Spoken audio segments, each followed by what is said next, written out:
जी बच्चे, colloids second part, हम surface chemistry का सेकंड पार्ट शुरू करने जा रहे हैं, कोलॉइड्स। तो कोलॉइड्स कैसे आइडेंटिफाई करेंगे कि हमारे पास सब्सटेंस है वो कोलॉइड्स है या कोलॉइड्स नहीं। तो जो कोलॉइड्स है, सस्पेंशन है या हमारे ट्रू सॉल्यूशन होते हैं, ये on the basis of particle size, on the basis of particle size distinguish किए जाते हैं। अगर पार्टिकल सोल्यूट के particle size less than 1 nanometre होंगे, अगर सोल्यूट के particle size less than 1 nanometre होंगे, तब हम उसे क्या कहेंगे, ट्रू सॉल्यूशन कहेंगे। क्या कहेंगे, ट्रू सॉल्यूशन।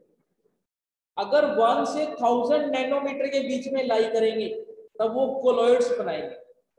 अगर particle size of solute lies between 1 to 1000 nanometre, 1 से 1000 नैनोमीटर के बीच में लाई करेंगे तब वो कोलॉइड्स बनाएंगे। लेकिन अगर particle size of solute greater than 1000 nanometre आ जाते हैं तब वो बनाते हैं सॉल्यूशन, सस्पेंशंस। क्या बनाते हैं, सस्पेंशन। अगर लेस देन 1 नैनोमीटर तो ट्रू सॉल्यूशंस, अगर 1 से 1000 के बीच में लाई करेंगे तो कोलॉइड्स, अगर ग्रेटर देन 1000 आ जाए तो सस्पेंशन। होमोजेनियस, हेट्रोजीनियस तुम्हें पता है कि अगर सोल्यूट और सॉल्वेंट कंप्लीटली मिक्स हो जाते हैं, यूनिफॉर्मली डिस्ट्रीब्यूट हो जाते हैं, तब उसे क्या कहते हैं हम, होमोजेनियस। अगर यूनिफॉर्म डिस्ट्रीब्यूशन नहीं होता तब उसे क्या बोलते हैं, हेट्रोजीनियस। ठीक है। जो हमारे कोलॉइड्स होते हैं, कोलॉइड्स और सस्पेंशन, ये दोनों किस में आते हैं, हमारे हेट्रोजीनियस पार्ट में आते हैं। दोनों किस में आते हैं, हेट्रोजीनियस। जो कोलॉइड्स होते हैं दिखते हमारे हमें होमोजीनियस की तरह है, लेकिन होते क्या है, हेट्रोजीनियस। कोलॉइड्स दिखते हमें होमोजीनियस की तरह है, लेकिन एक्चुअल में कैसे होते हैं, वो हेट्रोजीनियस होते हैं। Appears to be homogeneous but in actual they are heterogeneous in nature. Heterogeneous होने का रीजन क्या होता है, टिंडल इफेक्ट शो करते हैं, यूनिफॉर्मली डिस्ट्रीब्यूटेड नहीं होते, कहीं ज्यादा होता है तो कहीं कम होता है। ठीक है।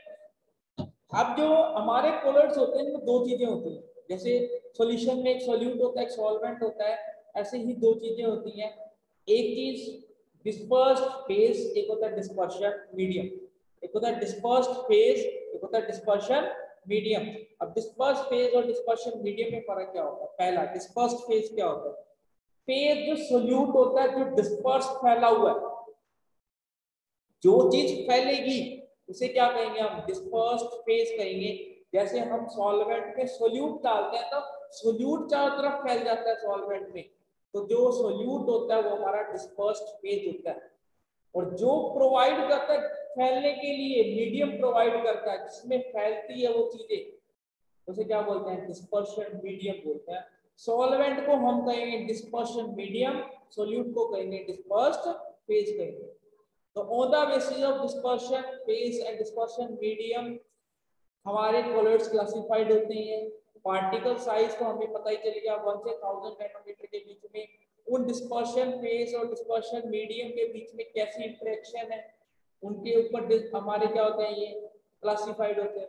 तो हम पढ़ रहे हैं next classification of colloids. Classification of colloids, classification में सबसे पहला आता है कहता physical state of disperse phase and dispersion medium. पहली क्लासिफिकेशन में आता है कि फिजिकल स्टेट क्या है disperse phase and dispersion medium की। दूसरा है कि उनमें इंटरेक्शन कैसी है, इंटरेक्शन कैसी है डिस्पर्स फेज और डिस्पर्शन मीडियम में, इंटरेक्शन कैसी है। तीसरा है डिस्पर्स फेज और डिस्पर्शन मीडियम के जो पार्टिकल है वो कैसे हैं, पार्टिकल कैसे हैं, कैसे बने हुए हैं वो पार्टिकल। ठीक है। तो सबसे पहला आता है हमारा क्या, classification on the base of physical state of disperse phase and dispersion medium. अब फिजिकल स्टेट में हमें पता है सॉलिड लिक्विड गैस तीनों में से कुछ भी हो सकता है। तो जो हम सॉल्यूशन वाले पढ़ रहे थे 9 फेज थे, solid solid solid liquid solid gas, इसमें 8 आएंगे, 9th पार्ट नहीं आएगा, गैस, गैस का फेज नहीं आएगा, गैस और गैस का फेज नहीं आएगा, बाकी 8 फेज सारे आएंगे। गैस, गैस का क्यों नहीं आएगा, क्यों, क्योंकि गैस और गैस जब मिक्स होती है तो वो होमोजीनियस बनाती है।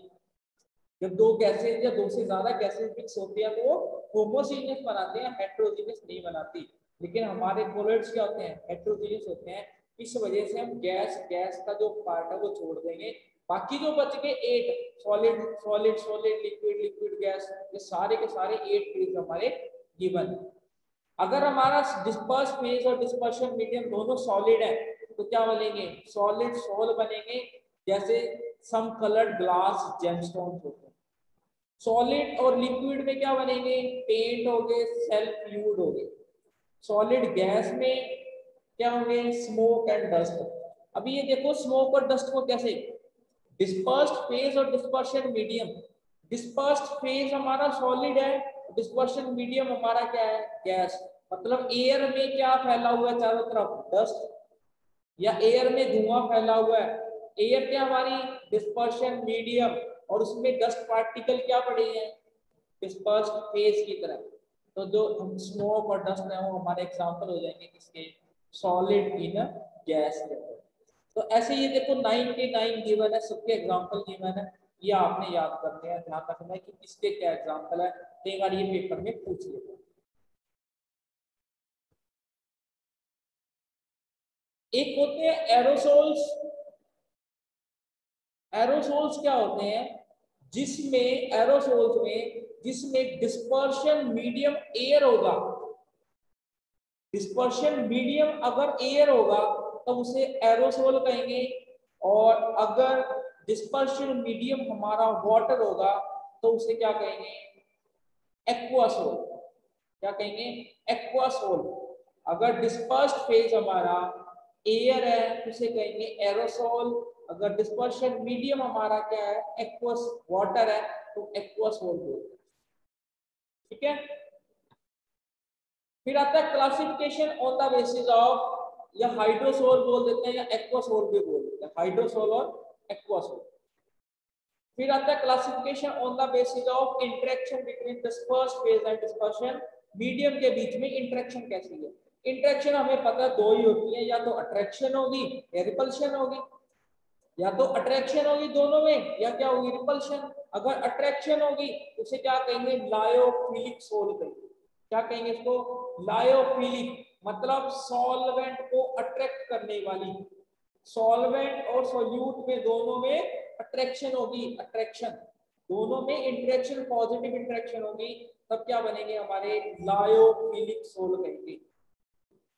अगर इंटरेक्शन दोनों में क्या हो, रिपल्सिव हो, उसे क्या कह देंगे हम, लायोफोबिक सोल कहेंगे।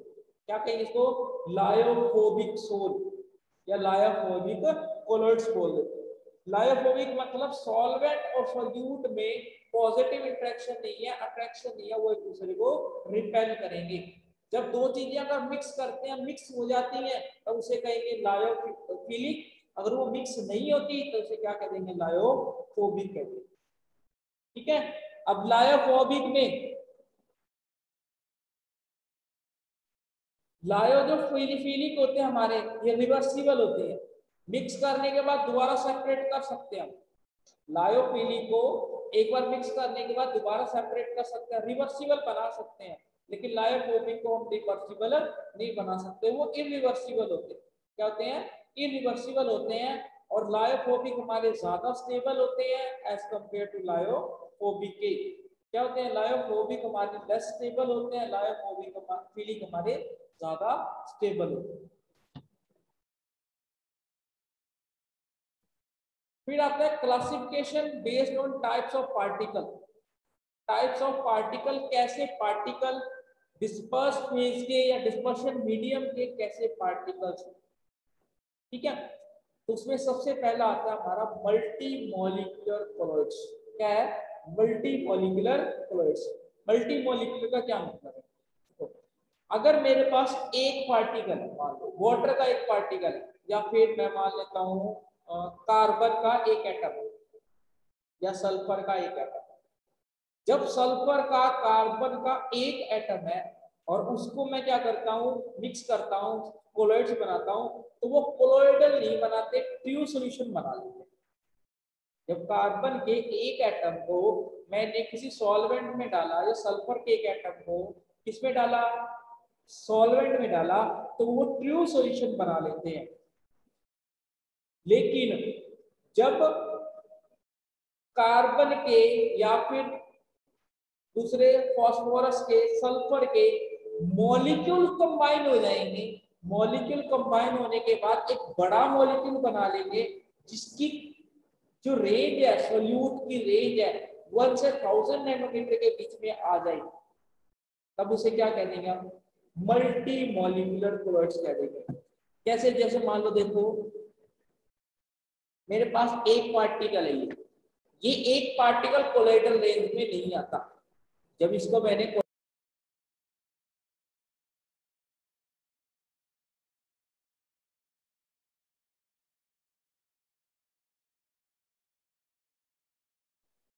मैं कह रहा था कि एक पार्टिकल है, वो एक पार्टिकल या एक मॉलिक्यूल का मैंने कोलॉइडल सॉल्यूशन बना लिया।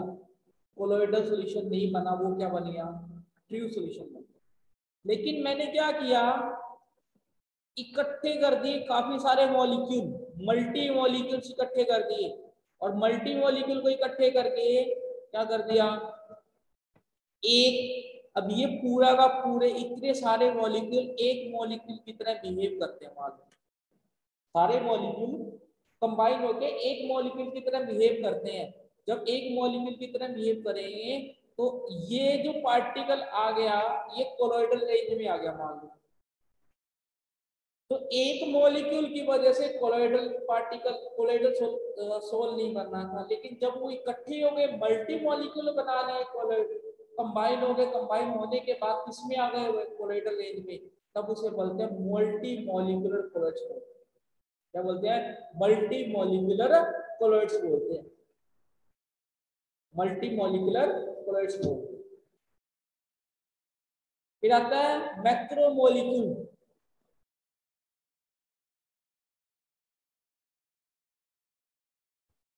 मैक्रोमोलिक्यूल्स में क्या होता है कि मॉलिक्यूल्स ऑलरेडी इतने, जैसे मान लो कि हमारे पास क्या है, प्रोटीन है। प्रोटीन को मैंने पानी में डाल दिया, किसी सॉल्वेंट में डाल दिया, सॉल्वेंट में डालने के बाद वो टूट गई। प्रोटीन्स क्या होते हैं? मैक्रोमोलिक्यूल्स होते हैं। जैसे ही इसको किसी सॉल्वेंट में डाले, वो क्या हो गए? डिकम्पोज हो गए। डिकम्पोज होने के बाद उनका एक जो पार्टिकल बचा वो कोलॉइडल रेंज में आ जाएगा। उसे क्या कह देंगे? मैक्रोमोलिक्यूलर कोलॉइड्स कह देंगे।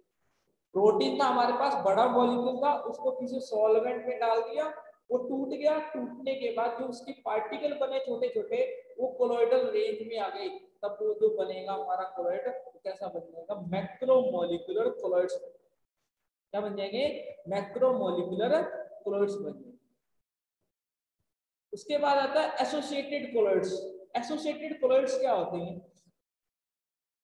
देखो, जब हम एक पानी की बाल्टी लेंगे, पानी की बाल्टी लेके उसमें क्या डाल दिया मैंने? सर्फ डाल दिया। सर्फ डालने के बाद एक सर्फ की एक ऐसी कंसंट्रेशन होती है कि उस कंसंट्रेशन से नीचे क्या होती है? क्रिटिकल मिसाइल कंसंट्रेशन होती है, CMC बोलते हैं।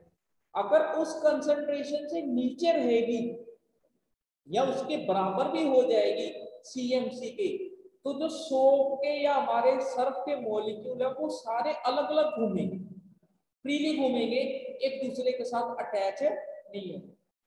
लेकिन जैसे ही क्रिटिकल मिसाइल कंसंट्रेशन से थोड़ी सी भी अबव जाता हूं, क्रिटिकल मिसाइल कंसंट्रेशन से थोड़ा सा अबव जाते हैं, तब क्या होते हैं कि वो सारे मॉलिक्यूल एक दूसरे के साथ कंबाइन होने शुरू हो जाते हैं। कंबाइन होके क्या बना लेते हैं? ये ऐसा स्ट्रक्चर बना देते हैं। देखो ये ऐसा, ये दिख रहा है तुम्हें? ये मिसाइल बी। जब मैंने क्या डाला? सर्फ डाला। सर्फ डालने पे शुरू में उसके CMC के बराबर, उससे अबव नहीं गई, तो सारे सॉफ्ट के मॉलिक्यूल अलग अलग, सर्फ के जो भी थे वो सारे अलग अलग घूम रहे थे। लेकिन जैसे ही मैंने क्रिटिकल मिसाइल कंसंट्रेशन से थोड़ा सा अबव लेके गया, वो सारे इस ऐसे स्ट्रक्चर में कंबाइन होने शुरू हो गए।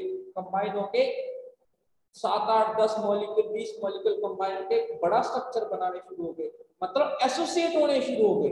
एसोसिएट होके वो कोलॉइडल रेंज में आने शुरू हो गए।